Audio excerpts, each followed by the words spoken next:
Bienvenidos.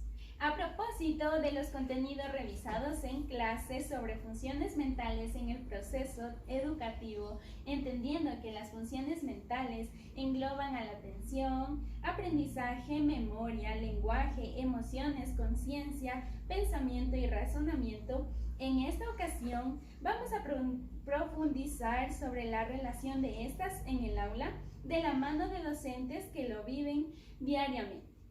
Para ello me acompaña Dani Escobar, docente del área de educación física de las instituciones Benigno Malo y Ciudad de Ibarra. Bien, vamos a continuar con una serie de preguntas. Muy bien. ¿Qué le sugiere las siguientes palabras? Emoción, sentimiento y sensaciones. Primero, buenas tardes, un gusto. Las palabras emoción, sentimiento y sensaciones. Emociones son los estímulos que nos da cada uno de nuestro cuerpo, ¿no? Los sentimientos, en cambio, son producidos por algo que sentimos hacia alguna persona, en este caso, afecto hacia los niños, ¿no? Y las sensaciones son, en cambio, estímulos provocados por alguna cosa. Ejemplo, si por ejemplo a usted le pica una abeja, la sensación que usted va a tener es de dolor, ¿no es cierto? Asimismo, si usted le da un dulce, la sensación va a ser agradable a su cuerpo. Claro, también es importante mencionar que existen emociones buenas y malas, pero posteriormente vamos a ahondar de cómo gestionar sobre esto. Pero ahora, ¿cuál es la importancia del manejo de las emociones? Es importante el manejo de las emociones, ya que tanto las emociones positivas como negativas nos ayudan a nosotros de esa manera a dar una enseñanza mucho mejor. Por ejemplo, si un niño se encuentra en estado de ánimo así triste, entonces nosotros debemos buscar la manera de hacerle al niño sentir bien y se sienta acogido en todo el grupo y nosotros poder motivar para que salga igual que todos los demás niños. Por supuesto. Dani, ¿usted considera que las emociones inciden en el proceso de enseñanza-aprendizaje? Claro, cuando nosotros, por ejemplo, estamos con emociones negativas, no podemos de igual manera ir a nosotros, a los niños, a motivar para que sigan con ese negativismo. Al contrario, nosotros debemos las emociones negativas dejar a un lado e impartir las emociones positivas, ¿no? Para que los niños también se sientan alegres, motivados de aprender. En su labor, ¿cómo gestiona las emociones en el entorno de aprendizaje? Por ejemplo, la manera que yo hago para que los niños se sientan siempre alegres, ¿no? Yo, por ejemplo, siempre comienzo con una dinámica para dejar a un lado las tristezas, les doy un mensaje para que se sientan felices y así poder continuar la clase, ¿no? De una manera alegre y dejar a un lado, como digo, las tristezas, las frustraciones y comenzar así con los conocimientos, que de eso se trata, ¿no? Y suponiendo que tenemos un clima conflictivo dentro del aula, ¿cómo usted maneja estas emociones para quizás eliminarlas o suprimirlas y que no interfieran en el proceso educativo? Ya, en el caso de que haya acciones negativas, luego de que concluya la clase, por ejemplo, yo le digo al estudiante que se quede en un momento, ¿no? Y también poder comunicarme con él y conversar qué es lo que le está pasando, ¿no? Porque muchas de las veces por eso es lo que hay la deserción escolar, ¿no? Que ellos ya no tienen ganas de estudiar, quieren dejar los estudios. Entonces buscamos la manera de que ellos se sientan felices, ¿no? De motivarles para que continúen con los estudios. Dentro del aula, ¿considera usted que es importante un espacio que oriente el manejo de las emociones? Claro, teniendo en cuenta que existe el departamento de psicología de ese, sin embargo, los alumnos no siempre acuden a este espacio por distintas situaciones. Sí, como le digo, ¿no? Es muy importante, ¿no? Ya que a veces se detectan casos de que hay actitudes negativas y como usted dice, ¿no? Debemos de nosotros comunicar al departamento del DES, pero muchas de las veces los niños por temor a que sean recriminados no comentan estas situaciones. Es por eso que a veces debemos tratar los docentes de conversar y solucionar el problema, ¿no? Ya que si es algo sencillo se puede resolver y si es algo ya más grave, entonces sí, ya se debe comunicar al DS para que ellos continúen con el proceso. Entonces, más bien, como nosotros como docentes deberíamos implementar una hora para hablar de las emociones, pero facilitando un ambiente en el que el alumno tenga la libertad de expresarse. Sí, es importante, ¿no?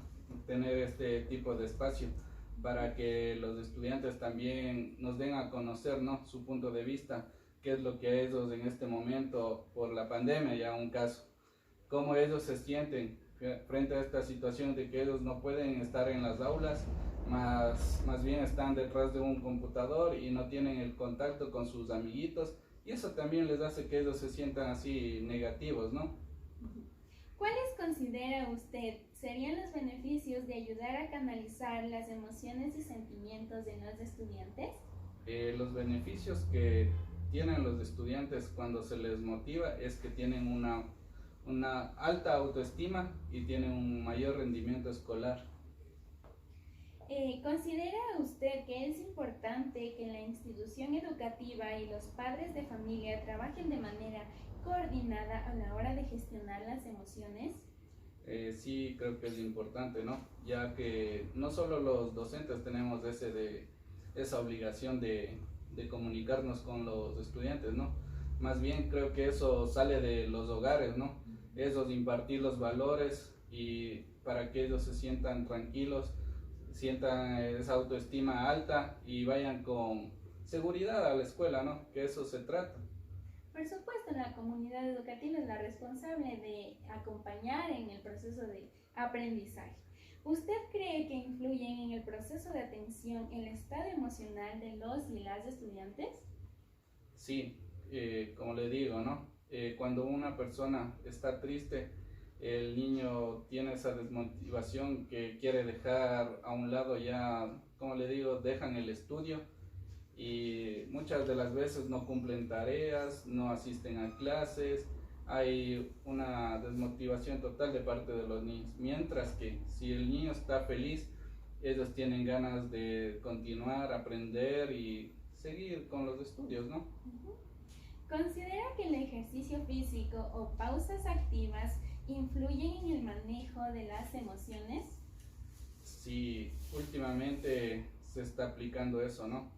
Largas horas de trabajo estresan, no solo a los estudiantes, es a nivel mundial, trabajadores, choferes, oficinistas, se hacen las pausas activas en donde son cortos minutos que se dedican a la respiración, a hacer ejercicios mentales que ayudan y desestresan tanto a los estudiantes como a los profesores, ¿no? Entonces podríamos, para finalizar, decir que el ejercicio es un mecanismo para canalizar buenas y malas emociones. Sí, el ejercicio es importante, ¿no? Más que todo para desestresarnos. Eso sería muy amable. Muchas gracias por este espacio, por abrirnos un tiempito en su agenda. Muchísimas gracias. Gracias a usted. Bienvenidos y bienvenidas. A propósito de los contenidos revisados en clase sobre funciones mentales, entendiendo que funciones mentales engloba a la atención, aprendizaje, memoria, conciencia, lenguaje, emociones, pensamiento y razonamiento. En esta ocasión vamos a profundizar sobre la relación de estas en el aula de la mano de la estudiante de noveno semestre en Educomunicación. Para ello me acompaña Evelyn Cabascango, como ya mencioné anteriormente, es una estudiante de Educomunicación, está cursando el noveno semestre. A continuación vamos a empezar con las preguntas. ¿Sí? ¿Sí? ¿Qué le sugiere las siguientes palabras? emoción, sentimiento y sensaciones. Y ya, a ver, quisiera empezar por sentimiento, que vendría a ser una relación con lo que nosotros sentimos, pero no me refiero a los sentidos, sino a lo que tenemos dentro. Emoción, por su parte, para mí tiene que ver con el proceso de percibir las cosas, pero desde la manera o desde lo cognitivo. En cambio, sensaciones tiene que ver ya meramente con la manera en la que percibimos las cosas a través de nuestros sentidos. Por supuesto.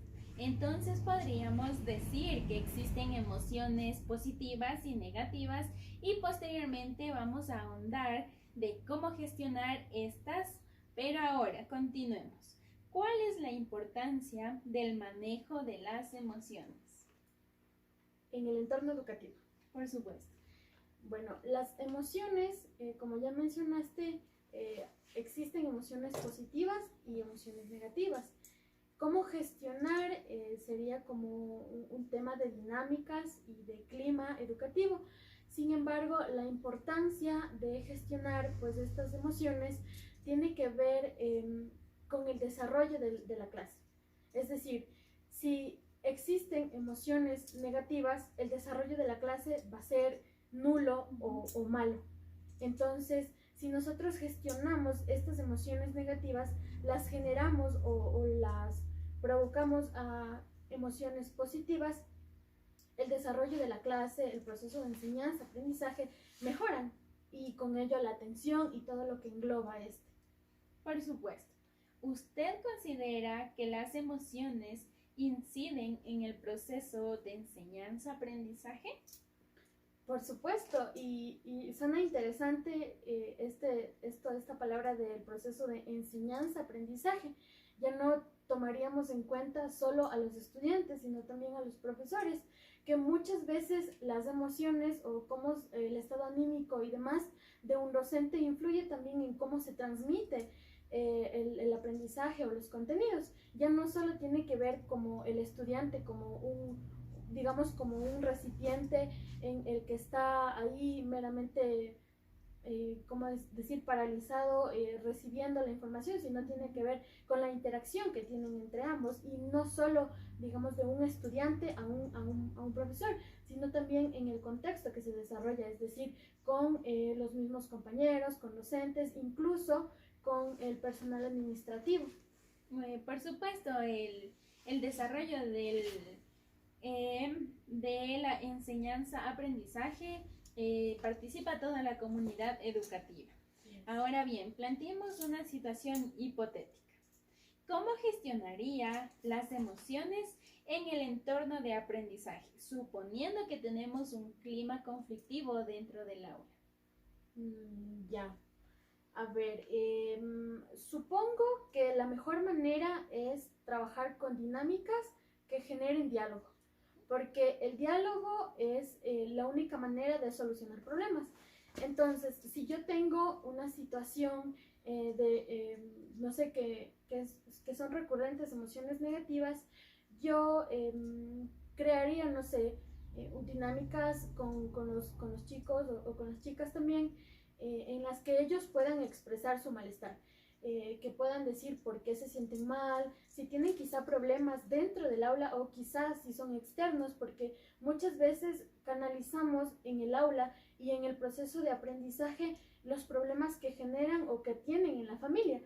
Entonces, para mí lo primordial serían didácticas que generen el diálogo conmigo y también con sus compañeros.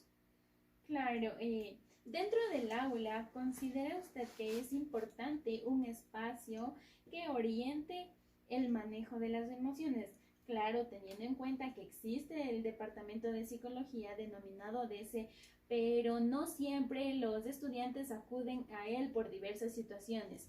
Por ejemplo, de bullying o en ocasiones incluso llegan a la diserción escolar. Claro, yo creería, bueno, sí, estoy consciente de que existen estos departamentos de psicología, pero como mencionas, siempre hay como un sentimiento de, no sé, de aversión, que no quiere involucrarse, quizá por bullying, como dices, pero yo creo que se podría trabajar dentro del aula, es decir, no involucrando a terceras personas como el personal administrativo y demás que deben involucrarse, porque no es que el departamento de psicología dice, bueno, yo trabajo con el niño y esto es entre él y yo, no, o sea, debe generar un informe y de ahí se va a la dirección y de dirección se da un informe también a los padres de familia. Entonces, muchas veces es como que se vulnera esa confianza que hay entre psicólogo y estudiante. Entonces, creo sería oportuno generar como un espacio, como ya mencionaba, de diálogo dentro del aula. Entonces, claro, sería como un poco conveniente hacerlo, digamos, una vez por semana, o yo qué sé, cada vez que percibamos, porque como docentes percibimos un ambiente de tensión. Entonces, claro, sería como muy oportuno implementar, digamos yo qué sé, unos 10 o 15 minutos por hora para gestionar emociones, porque el proceso de enseñanza-aprendizaje no tiene que ver meramente con lo cognitivo, sino también como cómo nos sentimos y cómo a través de las emociones transmitimos y aprendemos. Entonces, más bien nosotros, bueno, como docentes deberíamos incluir una hora de clases para el correcto o para enseñar el buen manejo de las emociones. Sí, sería como muy oportuno. Sin embargo, pienso que la formación docente no nos da como esas herramientas para hablar sobre emociones o gestionar emociones. Entonces, quizá desde un enfoque un poquito más humanista podríamos como acercarnos a eso. Sin embargo, creo que por lo menos en nuestro contexto educativo, que está como muy recluido a la educación tradicional, nos falta larguísimo. ¿Cuáles considera usted serían los beneficios de ayudar a canalizar las emociones y sentimientos en los estudiantes? Yo creo que los beneficios son infinitos, porque como te menciono, o sea, trabajar emociones, sentimientos, no es como ir a lo romántico, ay, qué bonito, no, tiene que ver también con el proceso de enseñanza-aprendizaje. Cuando una persona se siente bien, percibe bien, pone atención, genera más procesos cognitivos. Entonces, no sé, creo que este es un tema bastante importante y como ya mencionaba antes, no se ha trabajado como se debe. ¿Considera usted que es importante que la institución educativa y los padres de familia trabajen de manera coordinada para gestionar las emociones? Sí, y de alguna manera intentan como unir a padres de familia, estudiantes y docentes. Sin embargo, siempre están como unidos por temas, yo que sé, económicos o temas que tienen que ver con la organización del curso, más no de cómo se sienten los estudiantes. Entonces, por supuesto, sería como un reto para la institución educativa que genere como espacios para que padres de familia, estudiantes y profesores puedan generar diálogo, puedan intercambiar ideas, pueden intercambiar emociones incluso. ¿Usted cree que influyen en el proceso de atención el estado emocional de los estudiantes? Demasiado, demasiado. Bueno, ahora yo como estudiante puedo percibir que, no sé, quizá tengo un problema familiar y no puedo estar atenta porque estoy pensando tal cosa o estoy pensando cómo solucionar. Incluso dentro de mi papel de estudiante muchas veces me ha tocado estar en una clase pensando que tengo un examen o que tengo que hacer deberes. Entonces, por supuesto que tiene que ver el manejo de la gestión de emociones en el proceso de atención. De hecho, también no solo tiene que ver con las emociones, sino también con las condiciones físicas, con las condiciones ambientales que se presentan en el proceso de aprendizaje. Y como mencionaba usted anteriormente, también influye mucho lo que es el estado emocional del docente, no solo del estudiante. Aquí vamos más allá, porque también influye en la manera de cómo impartir esos conocimientos. ¿Considera que el ejercicio físico o pausas activas influyen en el manejo de las emociones? Sí, y de hecho, para el sistema educativo en el que yo me formé no existía pues esta pausa activa que recientemente está como implementándose por el estado de emergencia que estamos viviendo. Creo que es demasiado necesario porque necesitamos un respiro. Tu cuerpo siente cuando está tensionado y en esa tensión no puede captar totalmente lo que siente y lo que recibe. Entonces, si yo estoy, yo qué sé, 2 horas, 3 horas sentada en el mismo lugar y pensando en un mismo tema, no puedo gestionar mis ideas, no puedo articular bien mis ideas. Entonces, es necesario, muy necesario, generar como estas pausas, y el ejercicio físico ayuda demasiado, porque no solo libera la tensión, también libera las emociones, los sentimientos que están como enfrascados. Claro, también es importante recalcar que las pausas activas aún no se han aplicado en su totalidad, pero que es importante aplicarlas no solo en el sistema educativo, sino también en el trabajo, porque son largas horas en las que uno pasa sentado o de pie, y estas pausas activas nos ayudan a liberar de todas esas energías malas y a empezar con nuevas energías para poder seguir. Sí. Y bueno, para finalizar, podríamos decir que el ejercicio es un mecanismo que ayuda a canalizar las buenas y malas emociones. Y finalmente quiero agradecerte por haber estado aquí. Muchísimas gracias. No hay de qué. Muchas gracias por el espacio. Creo que hacen falta más espacios como para debatir estos temas. Muchas gracias.